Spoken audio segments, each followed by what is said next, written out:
back with comedian David Boyle, and I'm quitting alcohol. So it's UFC day today, and I just can't fucking reiterate enough how fucking tough these cunts are. The Dustin Poirier-Islam Makhachev fight was so fucking good. Dustin Poirier, even when he loses, somehow he wins. He is one of the toughest motherfuckers ever. He got his nose fucking shattered. He got his both eyes poked out, basically. He looks like he did an ACL. He's fucking 35 years old. He's been in like 30 fucking wars. And he's just in there all the way to the fucking end with Makhachev. And it looked like he had fucking opportunities. He had an opportunity to win. He was there. He was in there. But Makhachev just fucking had a little bit too much for him. And credit to fucking Islam, because he's a tough motherfucker as well. This is how tough these cunts are. Fucking Islam is in the fucking octagon getting interviewed by Joe Rogan. He's got a gash on his forehead that's going to need like fucking 30 stitches. Just blood pissing out of it, just fucked up after 5 rounds with Dustin Poirier. And Rogan's like, so what's next? What's coming up next? I heard you want to move up to welterweight. And he's like, this is my dream. This is my dream. I want to go to welterweight. This is my dream, to fight in welterweight. And I'm like, he basically has been attacked with a baseball bat for fucking 25 minutes. And he's there just thinking about his next fight that he just can't wait for. His dream. His dream is to get back in there again. I'm looking at both these guys. Dustin Poirier in the press conference has a fucking rag because his nose is so displaced, it's leaking. And he's talking about maybe this is the last fight, maybe not. I can still hang. I'm like, I fucking would be so retired. I mean, the injuries these guys sustain in a fucking UFC fight are the same injuries you get if you jumped by fucking 5 guys at a bar, just on the ground getting fucking stomped. It's the same thing. Nose shattered, ACL, gash on forehead, bleeding, bruised, bloody, can't fucking move. These guys want to get back in there. The guy who got jumped at the bars, he doesn't go to a bar for the next 25 years. It's fucking crazy. They're just made of something else. And I don't know how you retire from this sport. Just what you would go through, like mentally and physically, and the euphoria, like the highs must be so high. Just even the adrenaline dump.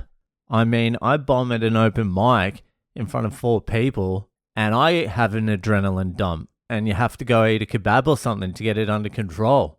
These cunts mustn't be able to sleep for like 4 fucking days. And if you win, fucking add another 2 on top of that.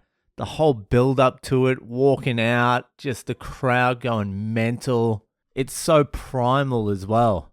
Like you're going into a cage and it's basically to the death. What the fuck could replace that? It must be so hard to retire. You see guys hang around a little too long. Tony Ferguson at the moment, he's fucking hung in there a little too long. It can't be good for you. Your prime in the UFC is from like 30 to 34. You've got 4 years to fucking do something. Otherwise, it's a long road. Just the mental toughness to be able to ignore a shattered nose. And know that you're going to fucking at least get another 50 punches in that nose. Especially once your opponent sees it's mushed across your face, they're gunning for it. You're going to get an elbow in it. You're going to get a fucking accidental headbutt in it. But you just got to ignore it. I'll deal with that pain later. Let's postpone it to after the fight. I'd be calling timeout. I was actually thinking that. I was like, why doesn't he just call timeout?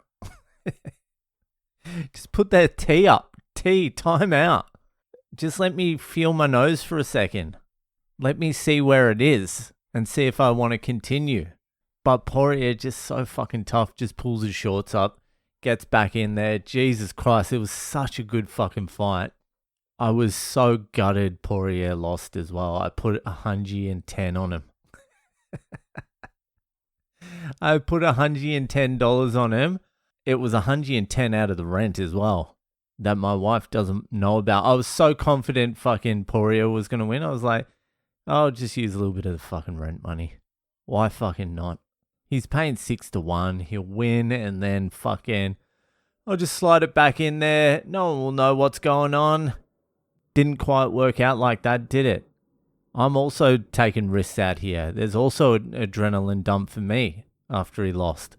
The Sean Strickland fight, whatever, that was kind of boring. I mean, he's a gladiator and so's Costa, but it wasn't a war. I didn't fucking see blood. Unless I see blood, it's like nothing happened. And just on a fucking side note, Deontay Wilder got fucking knocked the fuck out by some fat Chinese dude. I think the fat Chinese dude is good, but he looks like a fat Chinese dude. So it's not looking good for Wilder anymore either. That's 4 of his last fights he's lost. It takes it out of you. You can't fucking get punched in the head that many times without some consequences. Especially when you get to the elite level. You're not talking about being hit by like your kid or some fucking uncoordinated cunt down the gym. You're fucking getting smashed with a fucking baseball bat by a fucking elite fucking athlete. It's wild. Anyway, that's fucking me. Dinner's ready. That'll do it. And I'll see ya the fuck later.